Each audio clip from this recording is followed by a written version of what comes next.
Hello students, very good morning to all of you. मैं हूं are के गिरी, आपका मैथमेटिक्स गुरु। पिनाकल ट्यूटोरियल में आप सभी का स्वागत करता हूं।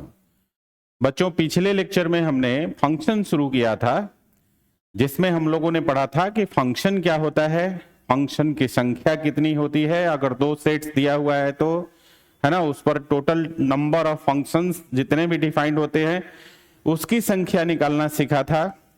उसके बाद हमने इमेज और प्री इमेज क्या होता है इसके बारे में जानकारी प्राप्त की थी, और फिर फंक्शन का डोमेन, रेंज और कोडोमेन क्या होता है ये सब हमने पढ़ा था। और लास्ट में हम लोगों ने पढ़ा था कि फंक्शन के टाइप्स और कैटेगरी के बारे में, है ना। तो ये सारे टॉपिक्स हमने पिछले लेक्चर में डिस्कस किया था। आज हम लोग फिर से फंक्शन को कंटिन्यू करेंगे और आज हम लोग शुरू करेंगे मैपिंग ऑफ फंक्शन, है ना। तो चलिए बिना देर के हुए शुरू करते हैं मैपिंग ऑफ फंक्शन। ओके, चलो।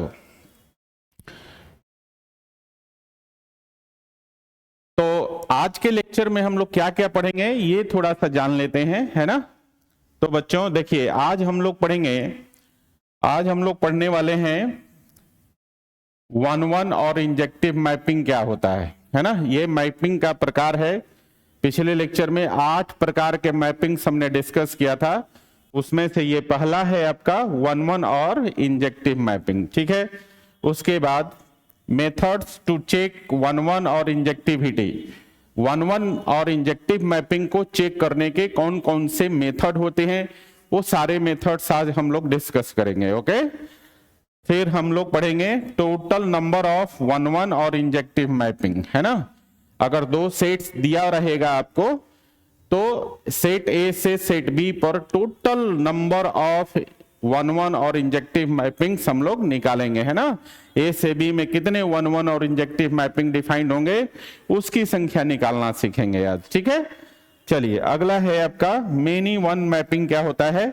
ये जो है मैपिंग का दूसरा प्रकार है, मेनी वन मैपिंग, है ना। और मेनी वन मैपिंग को हम लोग चेक कैसे करेंगे, methods to check many one mapping, है ना। मेनी वन मैपिंग को चेक करने का मेथड क्या है, तरीका क्या है, ठीक है। तो आज के लेक्चर में ये सारे टॉपिक्स हम लोग कवर करने वाले हैं। तो चलो आगे बढ़ते हैं, 1 बाय 1 करके सभी चीजों को हम लोग अच्छे तरीके से समझते हैं। ओके, ठीक है। तो सबसे पहले हमारे पास है जो मैपिंग है अपना, पहला मैपिंग है आपका, और ये मैपिंग है आपका 1-1 और इंजेक्टिव मैपिंग, है ना। तो देखो 1-1 और इंजेक्टिव मैपिंग हम किसको बोलते हैं, पहले हम लोग डेफिनेशन देख लेते हैं। तो देखिए इसमें क्या कहता है, a function f A to B is said to be 1-1 और इंजेक्टिव, है ना। एक फंक्शन है जो कि सेट ए से सेट बी में डिफाइंड है, इस फंक्शन को हम लोग 1-1 और इंजेक्टिव मैपिंग कहते हैं। कब कहते हैं, if different elements of set A has different image in set B, ठीक है ना। एफ ए टू बी को हम लोग 1-1 या इंजेक्टिव मैपिंग कब बोलते हैं, जब सेट ए के डिफरेंट एलिमेंट्स का सेट बी में डिफरेंट इमेज हो, है ना। दूसरे शब्दों में हम कह सकते हैं कि सेट ए के अलग अलग एलिमेंट्स का सेट बी में अलग अलग इमेज हो, ठीक है ना। अगर ऐसा है तो फंक्शन को 1-1 और इंजेक्टिव मैपिंग बोलते हैं। ओके, तो इसे हम लोग जरा एरो डायग्राम से समझते हैं, है ना। तो देखिए ध्यान दीजिएगा,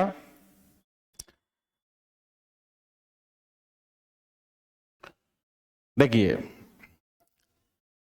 यहां पे हम लोग करते क्या हैं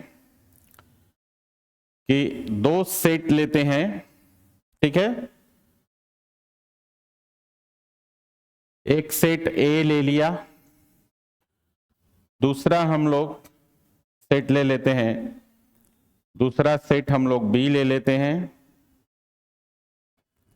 दूसरा सेट हम लोग बी ले लेते हैं। ए से बी में हम लोग एक फंक्शन डिफाइंड करते हैं एफ, ठीक है। ए में कुछ एलिमेंट ले लेते हैं, ये आपका एग्जाम्पल नंबर 1 होगा, ठीक है बच्चा। देखो ए में कुछ एलिमेंट ले लेते हैं, जैसे 1 2 3 4 और बी में हम लोग एलिमेंट ले लेते हैं ए बी सी डी, ठीक है ना। अब इसको हम लोग क्या करते हैं, एरो डायग्राम इसका बना लेते हैं। देखिए ए जो है 1 से रिलेटेड है, बी 2 से रिलेटेड है, 3 सी से रिलेटेड है और 4 डी से रिलेटेड है। अब इस एरो डायग्राम को आप ध्यान से देखिए, ए के डिफरेंट डिफरेंट एलिमेंट्स का, ए में 4 एलिमेंट्स हैं, 1 2 3 4, चारों डिफरेंट एलिमेंट्स हैं और सभी डिफरेंट एलिमेंट का सेट बी में डिफरेंट डिफरेंट इमेज बनता है। तो आप देख रहे हैं सभी डिफरेंट एलिमेंट का सेट बी में डिफरेंट डिफरेंट इमेज बन रहा है ना। तो डेफिनेशन भी तो यही बोलता है आपको कि ए के डिफरेंट एलिमेंट का सेट बी में डिफरेंट इमेज हो। तो ये वाला जो फंक्शन है ए से बी में, ये आपका कैसा फंक्शन हो गया, therefore if A to B is 1 1 1 1 और इंजेक्टिव, 1 1 और इंजेक्टिव मैपिंग हो गया। ठीक है, समझ में आया। चलिए एक और एग्जाम्पल कर लेते हैं हम लोग, एक दूसरा एग्जाम्पल करते हैं। ठीक है, तो देखिए दूसरे एग्जाम्पल के लिए फिर से हम लोग क्या करते हैं, 2 सेट ले लेते हैं।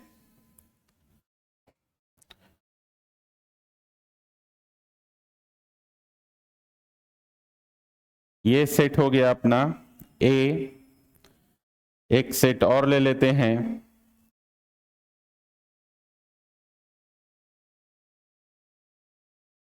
ये सेट ले लेते हैं अपना, ये हो गया बी। ए से बी में एक फंक्शन डिफाइन कर लेते हैं एफ, और इसको हम लोग चेक करते हैं। ठीक है ना, पहले तो इसमें हम लोग एलिमेंट डाल लेते हैं 1 2 3 4 एंड 5। ठीक है, और इधर आपका बी में एलिमेंट डाल लेते हैं A B C D E और एफ। ठीक है ना, अब जरा इसका हम एरो डायग्राम कर लेते हैं। देखिए ध्यान से, 1 को ए से रिलेट करा दिया, 2 को डी से रिलेट करा दिया, 3 को बी से रिलेट करा दिया, 4 को ई से रिलेट करा दिया और 5 को सी से रिलेट करा दिया। अब इस एरो डायग्राम को देखिए, यहां पर हम लोग क्या देखते हैं, ए में सेट ए में 5 डिफरेंट एलिमेंट्स हैं, 1 2 3 4 5, और इन पांचों डिफरेंट एलिमेंट का सेट बी में डिफरेंट डिफरेंट इमेज है। 1 का ए, 2 का डी, 3 का बी, 4 का आपका है ई और 5 का सी। तो हम क्या देख रहे हैं कि सेट ए के डिफरेंट डिफरेंट एलिमेंट्स का सेट बी में डिफरेंट डिफरेंट इमेज हो रहा है।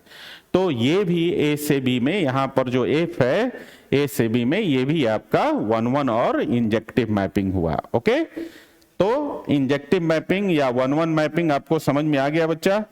तो हम लोग इसको लिखेंगे therefore if A to B is 1 1 और इंजेक्टिव,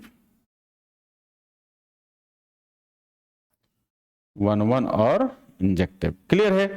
तो यहां पर हमने 2 एग्जाम्पल देखा 1 1 और इंजेक्टिव मैपिंग का। ठीक है, और मेरे ख्याल से ये बहुत अच्छी तरह से आपको समझ में आ गया होगा।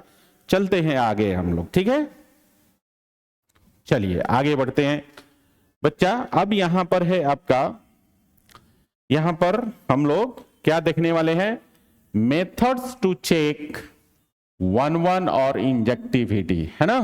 अब 1 1 और इंजेक्टिव मैपिंग को चेक करने के मेथड्स, यहां पर हम आप लोगों को 3 मेथड्स डिस्कस करेंगे, है ना। परीक्षा में किसी एक ही मेथड से क्वेश्चंस बनाने हैं, आपको हम 3 मेथड सिखाएंगे, है ना। ऐसा नहीं करेंगे कि अगर कोई क्वेश्चन आ गया तो आप तीनों मेथड अप्लाई करेंगे, है ना। कोई एक ही मेथड अप्लाई करना है, एक से ज्यादा अप्लाई करेंगे तो आपका समय बर्बाद होगा और एक्स्ट्रा नंबर भी नहीं मिलेगा। ठीक है ना। तो आपको कोई एक ही मेथड अप्लाई करना है। हम आपको डिस्कस कर देते हैं 3 मेथड 1-1 और इंजेक्टिव मैपिंग को चेक करने के लिए, है ना। जो आपको आसान लगे उस मेथड से आप क्वेश्चन बना लीजिएगा, ठीक है। ओके, तो देखिए पहला जो मेथड है ना इसमें, ये मेथड है ग्राफिकल मेथड। 1-1 और इंजेक्टिव मैपिंग को ग्राफिकली हम लोग कैसे चेक करते हैं, है ना। तो देखते हैं हमारा जो डेफिनेशन है वो क्या कहता है। डेफिनेशन कहता है if a line parallel to x axis, एक लाइन जो एक्स एक्सिस के पैरेलल हो, मीट्स द ग्राफ, ग्राफ को मीट करता है कहां पर, of the function at only 1 point, है ना। एक लाइन जो एक्स एक्सिस के पैरेलल हो और ग्राफ को, फंक्शन के ग्राफ को, ठीक है ना, सिर्फ और सिर्फ एक पॉइंट पर मिलता है, then the function is called 1-1 और injective mapping. Then the function is called 1-1 और इंजेक्टिव मैपिंग, ठीक है। समझ में आया। देखिए फिर से एक बार समझिए, करा एक लाइन, एक स्ट्रेट लाइन जो एक्स एक्सिस के पैरेलल हो, फंक्शन के ग्राफ को सिर्फ और सिर्फ एक पॉइंट पर मिलता हो, तो उस फंक्शन को हम लोग क्या कहेंगे, 1-1 और इंजेक्टिव मैपिंग। ओके, चलिए तो इसका कुछ एग्जाम्पल करते हैं बच्चा। देखो पहला एग्जाम्पल लेते हैं हम लोग, लेट कर लेते हैं कि हमारे पास एक मैपिंग है, एक फंक्शन है fx is equal to x cube. हमारे पास एक फंक्शन है fx is equal to x cube. अब इसका हम लोग ग्राफ बनाएंगे, है ना। तो पहले इसका हम लोग ग्राफ बनाते हैं, देखिएगा ध्यान से।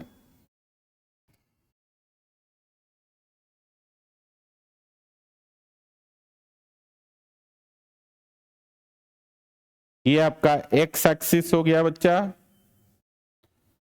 ये आपका वाई एक्सिस हो गया, है ना। एक्स एक्सिस, वाई एक्सिस, और ये आपका ओरिजिन हो गया, ठीक है। अब देखिए fx is equal to x cube का जो ग्राफ होता है ना, वो कुछ इस प्रकार से होता है। देखिए ध्यान से, ये जो ग्राफ है आपका, ये है आपका fx is equal to x cube का ग्राफ, ठीक है। किसका ग्राफ है, fx is equal to x cube का ग्राफ, ठीक है। हम लोग क्या करेंगे कि अब एक लाइन ड्रॉ करेंगे पैरेलल टू एक्स एक्सिस, है ना। ये जो लाइन है ना parallel to x axis, origin से ऊपर या ओरिजिन से नीचे कहीं भी आप ड्रॉ कर सकते हैं, है ना। तो एक लाइन हम लोग ड्रॉ करते हैं, एक लाइन ड्रॉ कर लेते हैं बच्चा।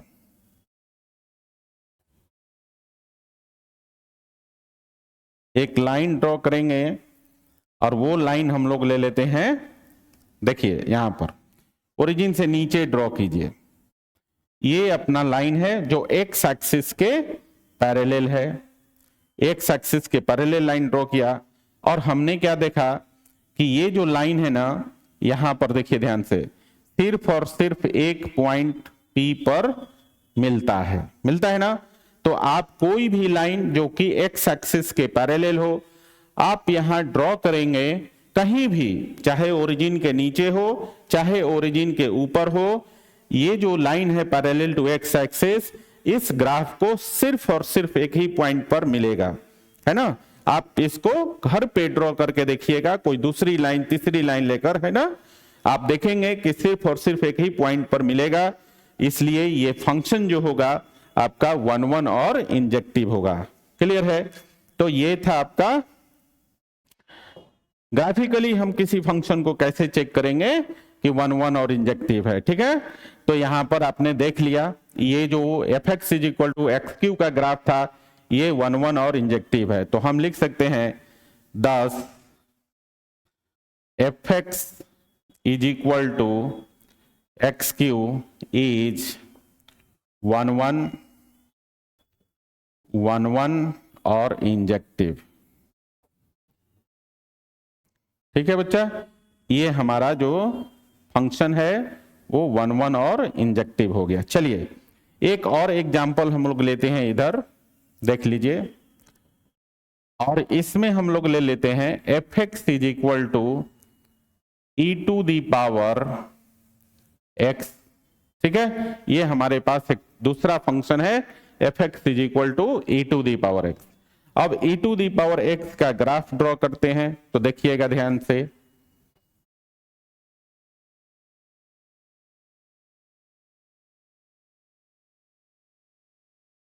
ये ओरिजिन हो गया बच्चा, और ये आपका एक्स एक्सिस हो गया, ये आपका वाई एक्सिस हो गया। अब देखिए ई टू दी पावर एक्स का जो ग्राफ है कुछ इस प्रकार से होता है, इस प्रकार से। ये है आपका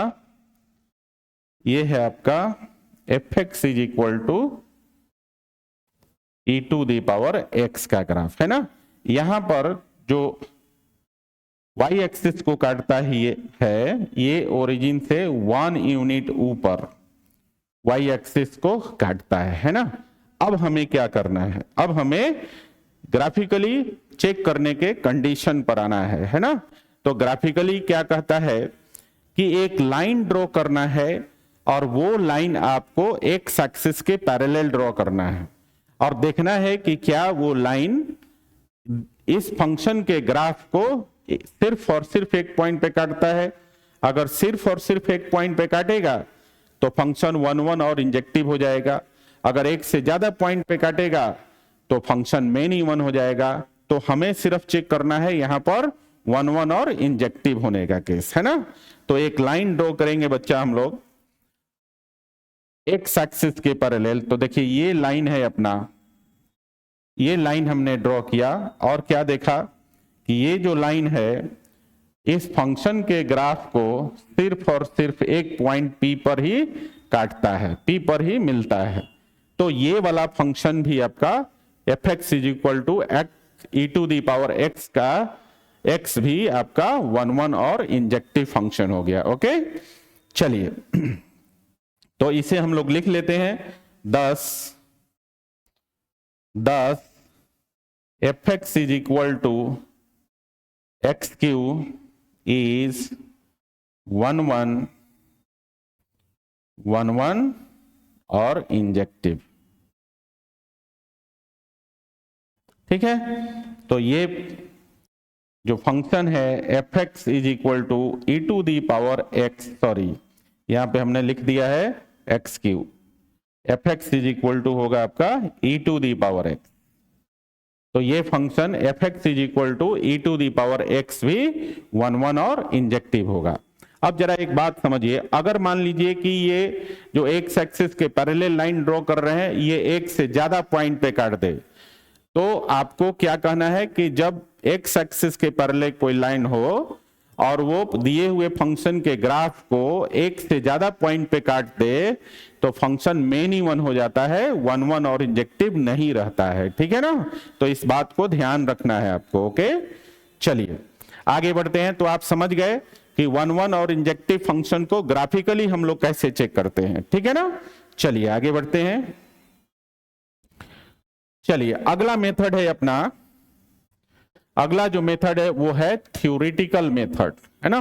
और थ्योरेटिकल मेथड के रूल्स हैं बच्चा, और क्या क्या रूल्स हैं ये देख लेते हैं हम लोग। देखो क्या करना है, इसमें जो भी फंक्शन दिया रहेगा ना उसके डोमेन से 2 गो एलिमेंट उठाना है। ठीक है, जो भी फंक्शन दिया हुआ है उसके डोमेन से 2 गो एलिमेंट उठा लेना है ना। यहां पर लिखा हुआ ना x1 x2 belongs to domain of the function, DF का मतलब है डोमेन ऑफ द फंक्शन। तो क्या करना है, take x1 x2 belongs to domain of the function, दिए हुए फंक्शन के डोमेन से 2 गो एलिमेंट उठा लेना है x1 और x2। अब क्या करना है, दूसरा नियम क्या कहता है, दूसरा नियम कहता है कि इस x1 और x2 पे एज्यूम कर लेना है कि x1 बराबर x2 है। क्या करना है, इस 2 एलिमेंट x1 और x2 पर एज्यूम करना है कि fx1 बराबर fx2 है। जब ऐसा एज्यूम कर लेंगे तो आपको फाइनली क्या करना है, प्रूफ करना पड़ेगा। तीसरा नियम कहता है कि अगर आपने fx1 is equal to fx2 assume कर लिया, तो आपको प्रूफ करना होगा कि x1 बराबर x2 है। अगर आपने ये करके दिखा दिया तो फंक्शन 1 और इंजेक्टिव हो जाएगा। ठीक है, तो एक बार इसे फिर से समझिए। दूसरा जो मेथड है वो है थ्योरेटिकल मेथड, और थ्योरेटिकल मेथड के रूल्स हैं, 3 रूल्स हैं। जो पहला रूल कहता है कि दिए हुए फंक्शन के डोमेन से दो गो कोई एलिमेंट उठा लेना है x1 x2। उसके बाद क्या करना है, x1 x2 पर फंक्शन को एज्यूम कर लेना है कि fx1 बराबर fx2 है।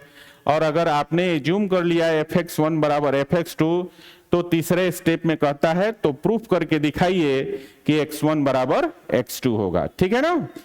चलिए, मेथड तो हम लोग समझ गए। अब हम लोग इस पर एक एग्जाम्पल करते हैं बच्चा।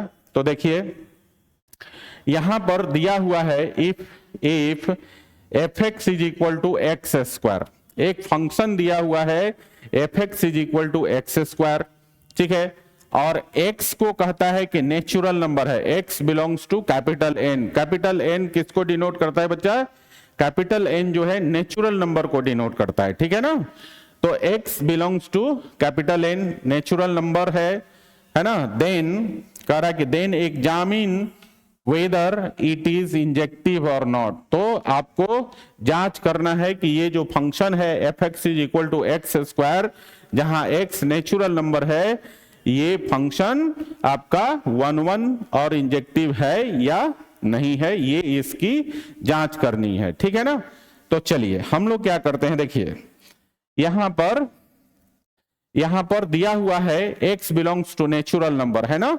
तो हम लोग पहला स्टेप लेंगे, लेट कर लेंगे x1 and x2 belongs to natural number. देखो, 2 एलिमेंट उठा लिया हमने इसके डोमेन से। ये जो दिया हुआ है ना x belongs to natural number, यही फंक्शन का डोमेन है, यही फंक्शन का डोमेन है। और इसके डोमेन से, है ना, 2 नंबर हमने उठा लिया, 2 एलिमेंट उठा लिया, x1 और x2। अब क्या करना है, हमें x1 x2 पे एज्यूम करना है। तो नाउ एज्यूम fx1 बराबर fx2। ठीक है, क्या किया कि fx1 और fx2 को बराबर एज्यूम कर लिया। ठीक है, अब जरा ध्यान दीजिए यहां पर कि fx1 पे fx का मान कितना हो जाएगा। तो क्या करेंगे, इसके लिए fx1 निकालना है तो fx में x के जगह x1 डाल दीजिए। तो fx1 का जो मान है, fx1 का जो मान है आपका, वो हो जाएगा, fx1 का जो मान है वो हो जाएगा आपका x1 का स्क्वायर। ठीक है, बराबर। इसी प्रकार से fx2 निकालना है तो क्या करेंगे, fx में x के जगह x2 डाल देंगे, तो ये हो जाएगा x2 का स्क्वायर। ठीक है, और यहां से हम लोग क्या करेंगे कि अब हम लोग देखो, ये इधर से अगर हम स्क्वायर को उधर ले जाएंगे तो रूट होगा, और ये पहले से x2 स्क्वायर है तो क्या हो जाएगा, कैंसिल हो जाएगा। तो यहां से आपको क्या मिलेगा, देयरफॉर मिलेगा आपको x1 बराबर x2। ये आपको मिला। क्यों मिला कि यहां पर देखो, यहां पर दिया हुआ है आपके पास गिवन है, गिवन क्या है कि x जो है वो नेचुरल नंबर से बिलोंग करता है। ठीक है, तो जब भी आप स्क्वायर को दूसरी साइड ले जाते हो ना तो रूट होता है, और रूट प्लस माइनस के फॉर्म में होता है। लेकिन यहां तो इसका डोमेन नेचुरल नंबर है ना, तो नेचुरल नंबर नेगेटिव होता नहीं है, इसलिए x1 बराबर x2 हो गया। तो हमने यहां आपको प्रूफ करके दिखा दिया है ना कि x1 बराबर x2 है। तो थ्योरेटिकली हमने क्या किया, देखो यहां ध्यान से, ये अपना जो क्वेश्चन था वो ये प्रूफ होकर आया कि ये जो फंक्शन है ना, thus fx is an injective function, an injective function। ठीक है बच्चा, यहां ये प्रूफ हो गया। और इसके लिए हमने क्या किया, थ्योरेटिकल मेथड अभी हमने समझा था, फंक्शन के डोमेन से दो गो नंबर उठाना है, दो गो एलिमेंट उठाना है, फिर इस दोनों पर fx1 बराबर fx2 एज्यूम करना है, और फिर आपको x1 बराबर x2 प्रूफ करना है। तो हमने सेम टू सेम ऐसा किया। इसका, इस फंक्शन का, ये जो fx is equal to x square है, इस फंक्शन का जो डोमेन है वो आपका नेचुरल नंबर है ना। इस नेचुरल नंबर से दो नंबर्स उठा लिए, x1 और x2 हमने, फिर x1 और x2 पर fx1 बराबर fx2 एज्यूम कर लिया, और फिर हमने यहां से आगे बढ़ते हुए x1 is equal to x2 prove कर दिया। तो x1 x2 बराबर आ गया, इसलिए फंक्शन हमारा क्या हो गया, इंजेक्टिव हो गया। ठीक है, तो थ्योरेटिकली आपको 1 और इंजेक्टिविटी जो भी चेक करना हो तो आप इस तरह से करेंगे। ठीक है ना, चलिए आगे बढ़ते हैं। हाँ, अगला रूल जो है बच्चा, देखिए अगला रूल है आपका, अगला रूल है कैलकुलस मेथड, है ना। और कैलकुलस मेथड क्या कहता है आपका, देखो ये कहता है इफ fx इज ओनली इंक्रीजिंग और ओनली डिक्रीजिंग, अगर कोई फंक्शन fx इंक्रीज कर रहा है या डिक्रीज कर रहा है, इंक्रीज करेगा तो सिर्फ इंक्रीज ही करेगा। ओनली इंक्रीजिंग का मतलब क्या है कि सिर्फ इंक्रीज ही करेगा, मतलब वो चाहे लगातार इंक्रीज करे या रुक रुक कर इंक्रीज करे, लेकिन क्या होना चाहिए, इंक्रीज ही करना चाहिए, है ना। ओनली डिक्रीजिंग का मतलब है कि फंक्शन सिर्फ डिक्रीज ही कर रहा है ना, चाहे वो रुक रुक के डिक्रीज करे, चाहे वो लगातार डिक्रीज करे। तो फंक्शन कैसा होना चाहिए, फंक्शन या तो ओनली इंक्रीजिंग हो या ओनली डिक्रीजिंग हो। तो इस केस में क्या होता है, और किस में होना चाहिए, इन देयर डोमेन, जो भी फंक्शन का डोमेन दिया हुआ है ना, उस डोमेन में फंक्शन सिर्फ इंक्रीज ही करे या सिर्फ डिक्रीज ही करे, तो then the function will be 1 और इंजेक्टिव। तो फंक्शन कैसा होता है बच्चा, 1 और इंजेक्टिव होता है। क्लियर हो गया, कह रहा है कि दिए हुए फंक्शन के डोमेन में अगर फंक्शन सिर्फ इंक्रीज ही करे या सिर्फ डिक्रीज ही करे तो फंक्शन कैसा होगा, फंक्शन 1 और इंजेक्टिव होगा। ठीक है, अब सिर्फ इंक्रीजिंग का मतलब हो गया कि फंक्शन रुक रुक के भी इंक्रीज कर सकता है या लगातार इंक्रीज कर सकता है। इसी तरह से ओनली डिक्रीजिंग का मतलब है कि फंक्शन रुक रुक कर डिक्रीज कर सकता है या लगातार डिक्रीज कर सकता है, दोनों हो सकता है, लेकिन सिर्फ डिक्रीजिंग होना चाहिए। इसी प्रकार जो है ना, सिर्फ इंक्रीजिंग होना चाहिए। क्लियर हो गया, तो तब हम फंक्शन को क्या कहेंगे कि फंक्शन 1 और इंजेक्टिव है। ठीक है, अब इसके लिए कैलकुलस में हमने एक मेथड पढ़ा था, ओनली इंक्रीजिंग ओनली डिक्रीजिंग के लिए, है ना। इसमें ओनली इंक्रीजिंग में दो फेज होता है, एक तो लगातार इंक्रीज करे या रुक रुक कर इंक्रीज करे, है ना। लगातार जब इंक्रीज करता है तो उसे हम लोग स्ट्रिक्टली इंक्रीजिंग बोलते हैं। ठीक है, और रुक रुक के करता है तो सिर्फ इंक्रीजिंग बोलते हैं। ठीक है, इसी तरह से ओनली डिक्रीजिंग में भी दो फेज है, या तो लगातार डिक्रीज करे या रुक रुक कर डिक्रीज करे। जब लगातार डिक्रीज करता है तो उसको हम लोग स्ट्रिक्टली डिक्रीजिंग बोलते हैं, और रुक रुक के डिक्रीज करता है तो सिर्फ डिक्रीजिंग बोलते हैं। ठीक है ना, तो इन सब के लिए चार चीजें हमें चेक करना होता है। अगर फंक्शन लगातार इंक्रीज कर रहा है, देखिए यहां ध्यान से, अगर फंक्शन लगातार इंक्रीज कर रहा है तो f' का मान ग्रेटर देन 0 होगा। इसको स्ट्रिक्टली इंक्रीजिंग के केस में लगाते हैं। अगर फंक्शन रुक रुक के इंक्रीज कर रहा है तो f' का मान ग्रेटर देन इक्वल टू 0 होता है। ठीक है, बात समझ में आया। अगर फंक्शन ओनली इंक्रीजिंग का केस लें तो फंक्शन को हमने बताया कि लगातार इंक्रीज कर सकता है या रुक रुक के इंक्रीज कर सकता है। लगातार इंक्रीज करेगा तो f' का मान ग्रेटर देन 0 होगा, और रुक रुक के इंक्रीज करेगा तो f' का मान ग्रेटर देन इक्वल टू 0 होगा। इसी प्रकार से ओनली डिक्रीजिंग के केस में दो फेज होगा, लगातार डिक्रीज कर सकता है या रुक रुक के डिक्रीज करेगा। जब फंक्शन लगातार डिक्रीज करेगा तो f' का मान लेस देन 0 होगा, और सिर्फ डिक्रीज करेगा तो f' का मान लेस देन इक्वल टू 0 होगा। ये चार कंडीशन में से कोई एक कंडीशन आ जाए तो समझ लीजिएगा कि फंक्शन 1 और इंजेक्टिव है। ठीक है ना, तो हमारे पास एक एग्जाम्पल है, इसे एग्जाम्पल से समझते हैं।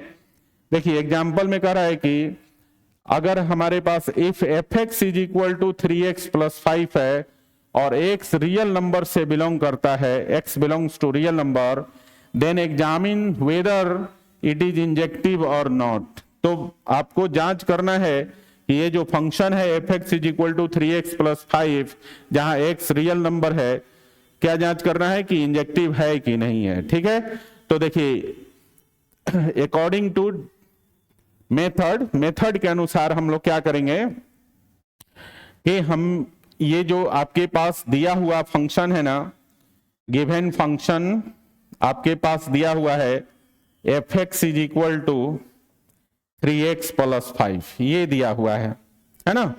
हम लोग क्या करेंगे, इसका डेरिवेटिव निकालेंगे। एफ डैश एक्स का मतलब इसका फर्स्ट डेरिवेटिव, तो डेरिवेटिव क्या हो जाएगा, एफ डैश एक्स करेंगे तो ये हो जाएगा 3। एफ डैश एक्स का मान कितना आ गया, 3। और 3 आप जानते हैं कि 3 क्या है, 3 जो है ग्रेटर देन 0 है, 0 से बड़ा है ना।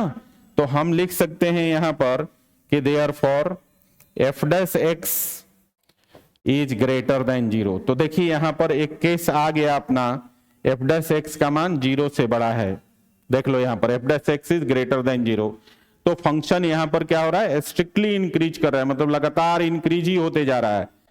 तो लगातार इंक्रीज करेगा तो डेफिनेटली कोई भी लाइन जो पैरेलल टू एक्स एक्सिस अगर आप खींचेंगे तो सिर्फ और सिर्फ एक पॉइंट पर उसे काटेगा, है ना। तो फंक्शन क्या हो जाएगा अपना, फंक्शन 1 1 और इंजेक्टिव हो जाएगा। ठीक है बच्चा, तो देयरफॉर हम लिखेंगे F x is 1 1, F x is 1 1 और इंजेक्टिव। ठीक है ना। तो इस तरह से आप, है ना, कैलकुलस मेथड से आप किसी भी दिए हुए फंक्शन को चेक कर सकते हैं कि फंक्शन 1 1 है या नहीं है। ठीक है ना। तो आपने यहां पर 1 1 और इंजेक्टिव फंक्शन को चेक करने के 3 तरीके पढ़े। पहला आपने पढ़ा ग्राफिकल मेथड, दूसरा आपने पढ़ा थ्योरेटिकल मेथड, और तीसरा आपने पढ़ा कैलकुलस मेथड। इन तीनों मेथड में से किसी एक ही मेथड को लगाना है जब आप परीक्षा देने जाएंगे। जब आपके एग्जाम में कोई क्वेश्चन 1 1 और इंजेक्टिव चेक करने के लिए आता है तो इन तीनों में से सिर्फ एक ही मेथड अप्लाई करेंगे, तीनों नहीं अप्लाई करना है। ठीक है ना, जो भी आपको आसान लगे। ठीक है बच्चा, चलिए आगे बढ़ते हैं। तो बच्चा आगे क्या है ये देख लेते हैं। चलिए आगे है अपना टोटल नंबर ऑफ 1 1 और इंजेक्टिव मैपिंग, है ना। 1 1 और इंजेक्टिव मैपिंग की कुल संख्या क्या होगी, है ना। तो देखिए डेफिनेशन क्या कहता है बच्चा, डेफिनेशन कहता है if A and B are 2 non empty sets, अगर हमारे पास 2 नॉन एम्प्टी सेट्स हैं ए और B, having m and n elements, है ना, ए में m एलिमेंट्स हैं, बी में n एलिमेंट्स हैं, है ना, having m and n elements respectively. ठीक है, 2 सेट्स हैं नॉन एम्प्टी सेट्स ए और बी, ए में एलिमेंट की संख्या m है, बी में एलिमेंट की संख्या n है, तो टोटल नंबर ऑफ 1 1 और इंजेक्टिव मैपिंग होता है npm, जहां n का value greater than equal to m और इसका मान, दूसरा मान होता है 0 जब n का वैल्यू लेस देन m हो, है ना। तो टोटल 1 1 और इंजेक्टिव मैपिंग की संख्या होती है npm, जहां n is greater than equal to m होता है और दूसरा वैल्यू इसका 0 होता है जब n का वैल्यू m से छोटा होता है। ठीक है, तो इसे हम लोग एग्जाम्पल से समझते हैं। ये क्लियर हो गया ना। हमारे पास 2 सेट्स हैं नॉन एम्प्टी सेट्स ए और बी, ए में m एलिमेंट्स हैं, बी में n एलिमेंट्स हैं। तो टोटल नंबर ऑफ 1 1 और इंजेक्टिव मैपिंग की जो संख्या होती है वो 2 वैल्यू आता है। एक तो होता है आपका npm और ये कब होता है, जब n is greater than equal to m हो, मतलब b में एलिमेंट की संख्या a के एलिमेंट की संख्या से बड़ा और बराबर हो। और दूसरा वैल्यू 0 कब देता है, जब बी में एलिमेंट की जो संख्या है वो ए के एलिमेंट की संख्या से छोटा हो।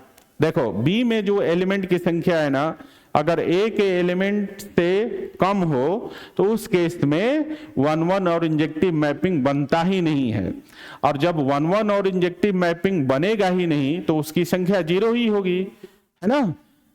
तो संख्या हम तब निकाल सकते हैं, है ना, संख्या तो दोनों ही केस में निकालेंगे, लेकिन कुछ वैल्यू हमें संख्या में मिलेगा कब, जब बी में एलिमेंट की संख्या ए के एलिमेंट की संख्या से ज्यादा होगा या बराबर होगा, ठीक है ना। कम होगा तो सीधे हमें 0 लिख देना है, ठीक है ना।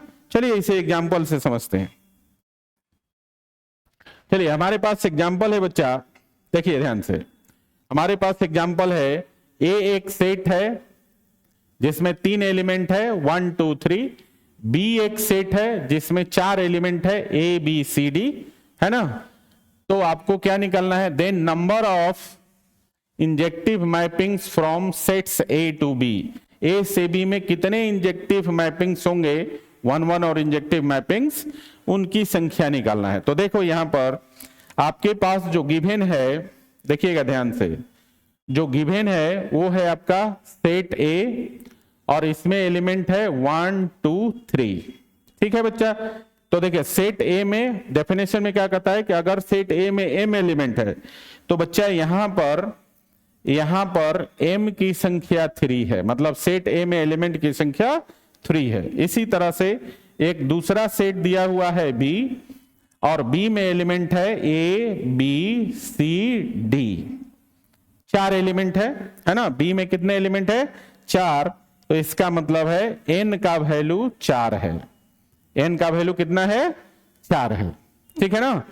तो देखो दो सेट दिया हुआ है a और b, a में एलिमेंट की संख्या 3 है और b में एलिमेंट की संख्या 4 है। यहां पर हम क्या देख रहे हैं, यहां पर हम देख रहे हैं कि n जो है वो m से बड़ा है, n क्या है, m से बड़ा है। तो देखो अभी हम पीछे यहां पर दिखाते हैं आपको, अभी हमने पढ़ा था कि जब n का वैल्यू m से बड़ा हो या बराबर हो तो total number of injective function की संख्या npm हो जाएगा, ठीक है ना। तो यहां पर क्या होगा, यहां पर देखिए n का वैल्यू m से बड़ा है तो यहां पर total number of injective mappings कितने हो जाएंगे, total number of injective total number of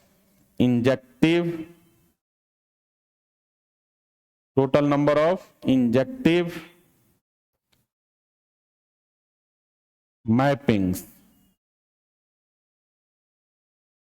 कितना हो जाएगा बच्चा, ये हो जाएगा फॉर्मूला के अनुसार npm, ठीक है ना, क्योंकि n का वैल्यू m से बड़ा है और आपको मालूम है फॉर्मूला, जानते होंगे, नहीं जानते हैं तो देख लीजिए।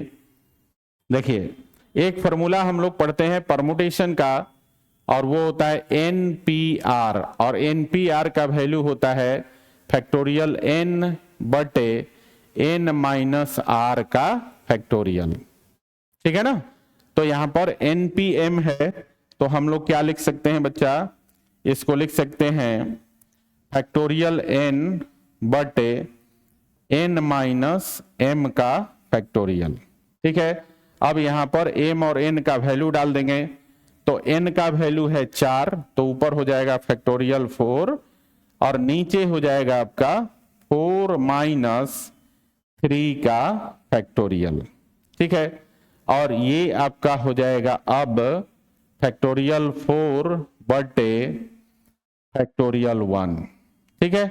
अब देखो फैक्टोरियल 1 का वैल्यू जो होता है, फैक्टोरियल 1 का वैल्यू 1 होता है ना।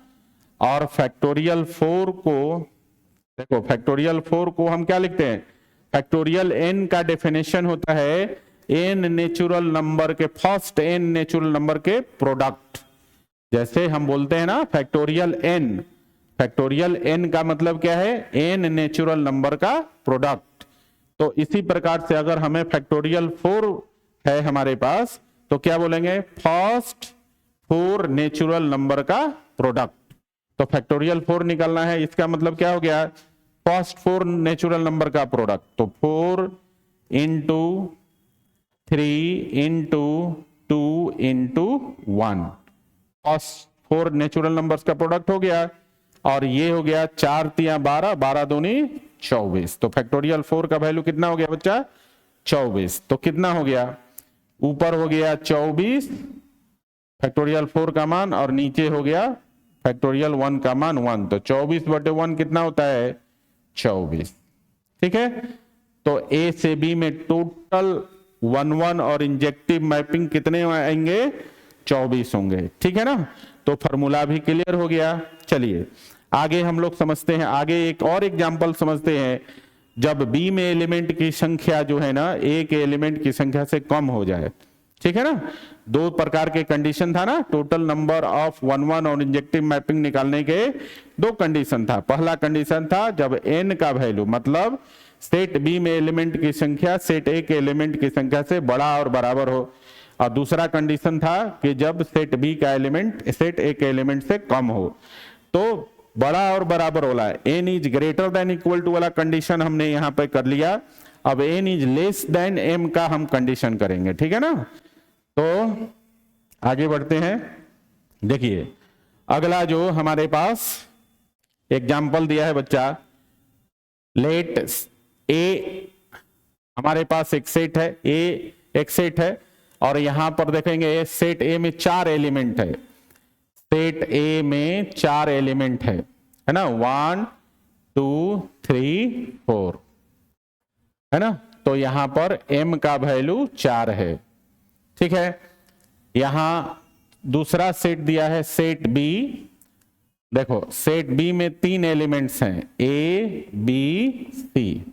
सेट बी में 3 एलिमेंट्स हैं, है ना। तो n का वैल्यू हो गया बच्चा, n का वैल्यू 3 हो गया। यहां पर देखिए हम क्या देख रहे हैं कि n का वैल्यू m के वैल्यू से छोटा है, और जब n m से छोटा हो तो total number of injective mappings 0 हो जाता है ना, क्योंकि इस केस में 1 और इंजेक्टिव फंक्शन बनता ही नहीं है। ठीक ना, तो बच्चा यहां पे क्या लिखेंगे हम लोग, total number of injective mappings, total number of injective mappings equals to कितना हो जाएगा, 0। ठीक है, तो इस प्रकार से दोनों ही केस हमने डिस्कस कर दिया। जब बी में एलिमेंट की संख्या ए के एलिमेंट की संख्या से बड़ा और बराबर हो, और जब बी में एलिमेंट की संख्या ए के एलिमेंट से छोटा हो। ठीक है, चलिए आगे बढ़ते हैं बच्चा।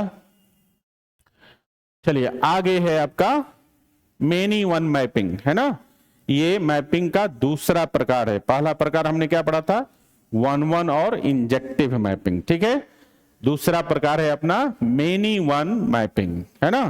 अब देखो मेनी वन मैपिंग के बारे में क्या कहता है, मेनी वन मैपिंग के बारे में कहता है a function f A to B, एक फंक्शन है जो सेट ए से सेट बी में डिफाइंड है, is said to be many one, इसे हम मेनी वन कहते हैं। कब, if more than one elements of set A have same image in set B, जब सेट ए में सेट ए के एक से ज्यादा एलिमेंट्स का सेम इमेज बने सेट बी में, तब हम बोलते हैं मेनी वन मैपिंग। ठीक है, क्या कहता है मेनी वन मैपिंग, अगर ए से बी में एक फंक्शन डिफाइंड है एफ, ठीक है, तो एफ को मेनी वन मैपिंग तब हम बोलेंगे जब सेट ए के एक से ज्यादा एलिमेंट्स का सेट बी में सेम इमेज हो। ठीक है, चलो इसे एरो डायग्राम से जरा समझ लेते हैं। तो देखिए जरा एग्जाम्पल लेते हैं यहां पर। देखिए एक सेट ले लेते हैं बच्चा, देखो ये सेट है अपना और ये सेट आपका ए है। एक दूसरा सेट लेते हैं, देखिए ये ले लेते हैं, आपका दूसरा सेट है, सेट बी है। ए से बी में फंक्शन है अपने पास एफ। अब इस फंक्शन को मेनी वन हम कैसे बोलेंगे, तो सबसे पहले इसमें हम लोग एलिमेंट डालते हैं। मान लो ए में एलिमेंट है 1 2 3 4 एंड 5, और बी में एलिमेंट डाल देते हैं ए बी और सी। अब देखो जरा यहां पर मान लीजिए कि ए बी से रिलेट करता है, 1 बी से रिलेट करता है, 2 बी से रिलेट करता है, और यहां देखिए यहां पर 4 भी बी से रिलेट करता है, और हम यहां पर करा देते हैं 3 को भी बी से रिलेट करा देते हैं, 5 को सी से रिलेट करा देते हैं। तो यहां आप ध्यान दीजिएगा, यहां बच्चा ध्यान दीजिए, देखो डेफिनेशन क्या कहता है कि if A to B is said to be many one if more than one elements of set A have same image in set B. A के एक से ज्यादा एलिमेंट का इमेज क्या हो, एक ही हो सेट बी में। एक से ज्यादा सेट ए के एक से ज्यादा एलिमेंट का इमेज जो है सेम हो सेट बी में, ठीक है। तो आप यहां क्या देख रहे हो, यहां देख रहे हो कि यहां पर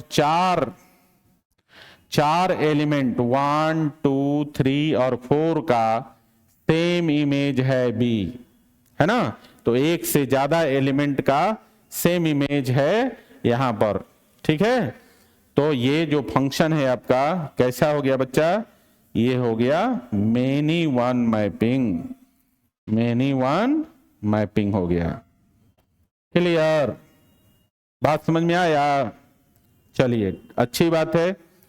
देखो जब भी सेट ए के एक से ज्यादा एलिमेंट्स का सेम इमेज सेट बी में आए तो आप ऐसे मैपिंग को मेनी वन मैपिंग बोलेंगे, ठीक है ना।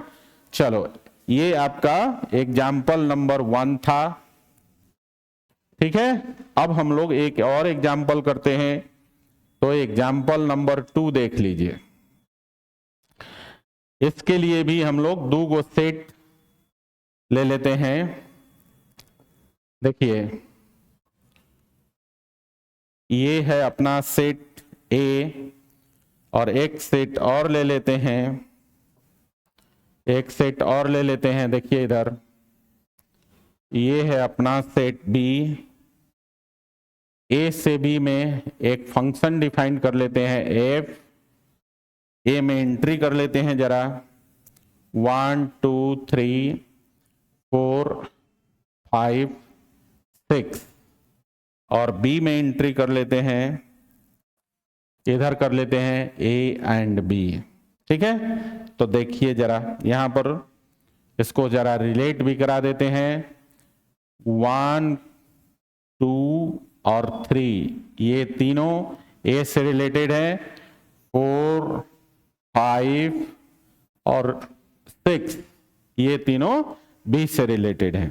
अब इसको बताइए कि ये जो फंक्शन है एफ जो फंक्शन है ए से बी में, ये मेनी वन फंक्शन है कि नहीं है। तो डेफिनेटली ये फंक्शन भी मेनी वन फंक्शन है। कैसे, यहां आप देखेंगे ए के एक से ज्यादा एलिमेंट्स देख रहे हैं ना, 3 एलिमेंट्स 1 2 3 सेम इमेज है सेट बी में। ए के 3 एलिमेंट 1 2 3 का सेम इमेज है सेट बी में, ठीक है ना। तो ए के एक से ज्यादा एलिमेंट का सेम इमेज है। इसी प्रकार से आप देखेंगे ए के 3 एलिमेंट्स और 4 5 6 का भी सेम इमेज है सेट बी में। तो यहां पर हम क्या देख रहे हैं कि ए के एक से ज्यादा एलिमेंट का सेम इमेज सेट बी में प्रेजेंट है। तो ऐसे केस में फंक्शन को मेनी वन फंक्शन बोलेंगे, ठीक है। तो बच्चा ये फंक्शन भी आपका कैसा फंक्शन है, मेनी वन फंक्शन है, मेनी वन मैपिंग फंक्शन या मैपिंग, है ना, एक ही बात है, ठीक है। क्लियर हो गया। मेनी वन मैपिंग कब बोलते हैं किसी function f A to B को मेनी वन फंक्शन हम तब बोलेंगे जब एक ए के एक से ज्यादा एलिमेंट का सेम इमेज हो सेट बी में। ठीक है, क्लियर। चलिए आगे बढ़ते हैं जरा। हाँ, तो देखिए अब यहां पर है बच्चा methods to check many one mapping. Many one mapping को हम लोग चेक करेंगे और इसका मेथड क्या है ये देखते हैं। ठीक है, तो देखिए यहां क्या लिखा हुआ है, there is no special rules to check many one mapping. Many one mapping को चेक करने के लिए कोई खास रूल नहीं है, हम लोग इसे वन वन और इंजेक्टिव मैपिंग के मदद से ही चेक करते हैं। समझे ना, क्या है, मेनी वन मैपिंग को चेक करने के लिए कोई विशेष खास रूल नहीं होता है, इसे हम लोग वन वन और इंजेक्टिव मैपिंग के मदद से ही चेक करते हैं। ठीक है, तो देखिए क्या कहता है, आपको करना क्या है कि जब भी आपको मेनी वन फंक्शन चेक करना है तो आपको पहला काम करना होगा, first of all check one one और इंजेक्टिविटी। ठीक है, किसी भी फंक्शन को आप मेनी वन चेक करना चाहते हो तो आपको पहला काम क्या करना है कि उस फंक्शन का इंजेक्टिविटी चेक करो, वो फंक्शन वन वन और इंजेक्टिव है कि नहीं। ठीक है, फिर दूसरा काम क्या करना है, दूसरा करना है if the given function is not one one, अगर फंक्शन वन वन नहीं है या इंजेक्टिव नहीं है, then it is surely many one. तो क्या होगा, तो फंक्शन श्योरली मेनी वन होगा। बात समझ में आया। देखो करना क्या है, किसी भी फंक्शन को आप मेनी वन के लिए चेक कर रहे हो तो पहला काम क्या करना होगा, पहला काम करना है कि फंक्शन का इंजेक्टिविटी चेक करो, मतलब वन वन और इंजेक्टिव है कि नहीं है ये जांच करो। अगर फंक्शन वन वन और इंजेक्टिव नहीं है तो डेफिनेटली वो फंक्शन मेनी वन होगा और कोई फंक्शन नहीं होगा। समझ में आया। क्या करना है, सबसे पहले आपको दिए हुए फंक्शन का इंजेक्टिविटी चेक करना है, मतलब वन वन और इंजेक्टिव को चेक करना है। अगर फंक्शन वन वन और इंजेक्टिव नहीं है तो आपका श्योरली मेनी वन होगा। ठीक है, और किसी दूसरे फंक्शन के बारे में सोच ही नहीं सकते। कोई भी फंक्शन अगर वन वन और इंजेक्टिव नहीं है तो definitely it will be many one function. Okay, तो यही काम करने हैं आपको। ठीक है ना, इसके लिए कोई खास रूल तो है नहीं, है ना। तो एग्जाम्पल देखते हैं इस पर। देखिए एक फंक्शन है हमारे पास F x is equal to x square, और यहां पर x जो है ना वो इंटीजर्स का सेट है। z को हम लोग बोलते हैं set of integers, set of integers. ठीक है बच्चा, तो यहां पर जो x है ना वो इंटीजर्स है, तो क्या करना है, then examine whether it is many one और नॉट। तो जांचना है कि ये फंक्शन मेनी वन है या नहीं है। समझे। तो देखिए आपको क्या चेक करना है, ठीक है ना, आपको चेक करना है वन वन और इंजेक्टिव। ठीक है ना, पहला काम क्या करना है कि जो दिया हुआ फंक्शन है उसकी इंजेक्टिविटी चेक कीजिए, है ना। और इंजेक्टिव फंक्शन को चेक करने के लिए हमारे पास तीन मेथड है, एक तो है ग्राफिकल मेथड, दूसरा है थ्योरेटिकल मेथड और तीसरा है आपका कैलकुलस मेथड। बात समझ में आ रहा है। तो देखिए कोई भी मेथड आप एक ही मेथड यूज कर सकते हैं। हम आपको यहां दिखा देते हैं एक से ज्यादा मेथड। देखो अगर हम ग्राफिकली चेक करें, इसको ग्राफिकली चेक करें तो इसका ग्राफ कैसा होगा, इसका ग्राफ कैसा होगा, f x is equal to x square का ग्राफ कैसा होगा बच्चा। देखो f x is equal to x square का ग्राफ होगा कुछ इस प्रकार से। देखिए इस प्रकार से ग्राफ होगा। ये ग्राफ जो है f x is equal to x square का ग्राफ है। अब क्या करना होता है, जब आप ग्राफ बना दिया फंक्शन का तो आपको एक लाइन ड्रॉ करना होता है एक्स एक्सिस के पैरेलल इंजेक्टिविटी को चेक करने के लिए। तो एक लाइन ड्रॉ करेंगे, देखिए, और ये जो लाइन है ना एक्स एक्सिस के पैरेलल है। अब हमको देखना है कि ये जो लाइन हमने ड्रॉ किया है एक्स एक्सिस के पैरेलल, ये कितने पॉइंट पर काटता है। तो देखिए यहां पर आप देख रहे हो कि ये जो है 2 पॉइंट पर इसको काटा, 2 पॉइंट पर मिला। कितने पॉइंट पर मिला? 2 पॉइंट पर मिला। P और Q 2 पॉइंट पर ये आपका मिला। तो हमने क्या पढ़ा था कि अगर कोई लाइन एक्स एक्सिस के पैरेलल हो और वो लाइन दिए हुए फंक्शन के ग्राफ को सिर्फ और सिर्फ एक पॉइंट पर मिलता है तो दिया हुआ फंक्शन 1 1 और इंजेक्टिव है। लेकिन यहां आपने क्या देखा, यहां पर ये जो लाइन है एक्स एक्सिस के पैरेलल दिए हुए फंक्शन के ग्राफ को एक से ज्यादा पॉइंट पर मिलता है। तो इसका मतलब ये फंक्शन मेनी वन है, 1 1 और इंजेक्टिव नहीं है। समझे? मतलब दूसरे शब्दों में ये बोल सकते हैं कि ये फंक्शन एक से ज्यादा पॉइंट पे मिलता है, इसका मतलब ये 1 1 और इंजेक्टिव नहीं है। और मेनी वन का डेफिनेशन क्या कहता है कि अगर कोई फंक्शन 1 1 और इंजेक्टिव नहीं है तो डेफिनेटली वो फंक्शन मेनी वन होगा। समझे? तो ये फंक्शन आपका कैसा हो जाएगा बच्चा? ये फंक्शन आपका मेनी वन हो गया, मेनी वन। क्लियर? ये फंक्शन आपका कैसा हो गया? मेनी वन फंक्शन हो गया। ये ग्राफिकली हमने चेक किया। अगर हम लोग इसको थ्योरेटिकली चेक करें तो देखिए, तो अगर हम थ्योरेटिकली चेक करें, अगर हम लोग थ्योरेटिकल मेथड से चेक करें इसको, तो क्या करते हैं? लेट कर लेते हैं, 2 एलिमेंट मान लेंगे x1 एंड x2, और ये कहां से मानेंगे? फंक्शन के डोमेन से। और फंक्शन का डोमेन x क्या दिया है? इंटीजर्स का सेट है। तो z से, इंटीजर के सेट से 2 एलिमेंट ले लेते हैं, x1 और x2, है ना। और फिर क्या करते हैं? हम लोग एज्यूम करते हैं, नाउ एज्यूम कर लेते हैं, नाउ एज्यूम। और क्या एज्यूम करते हैं? x1 x2 पर fx1 का मान fx2 के बराबर मान लेते हैं। ठीक है? x1 x2 पर, है ना, fx एज्यूम कर लेते हैं fx1 बराबर fx2। और फिर तीसरा स्टेप क्या करना होता है? हमें प्रूफ करना होता है x1 बराबर x2। तो देखिए यहां पर सबसे पहले अब लिखेंगे fx1 का मान। fx1 का मान क्या होगा? यहां पर जो fx दिया हुआ है इसमें x के जगह x1 डाल देंगे, तो fx1 का मान हो जाएगा x1 का स्क्वायर। और इसी प्रकार से fx में x के जगह x2 डाल देंगे तो x2 का स्क्वायर मिल जाएगा। ठीक है? अब यहां पर जो x है ना, वो तो इंटीजर्स का सेट है, तो यहां पर क्या मिलेगा? यहां पर आपको मिलेगा, जब आप इस स्क्वायर को इधर लाएंगे, रूट होगा, तो आपको x1 का 2 वैल्यू मिलेगा, प्लस माइनस दोनों में, x1 बराबर x2 हो गया। तो आप क्या देख रहे हैं कि x1 बराबर प्लस माइनस x2 हो गया, मतलब x1 के 2 मान हो गए, है ना। x1 बराबर सिर्फ एक वैल्यू नहीं दिया, x1 बराबर x2 नहीं आया, है ना। x1 x2 का जो मान है वो बराबर नहीं हुआ, तो यहां पर x1 not equals to x2 आया, है ना।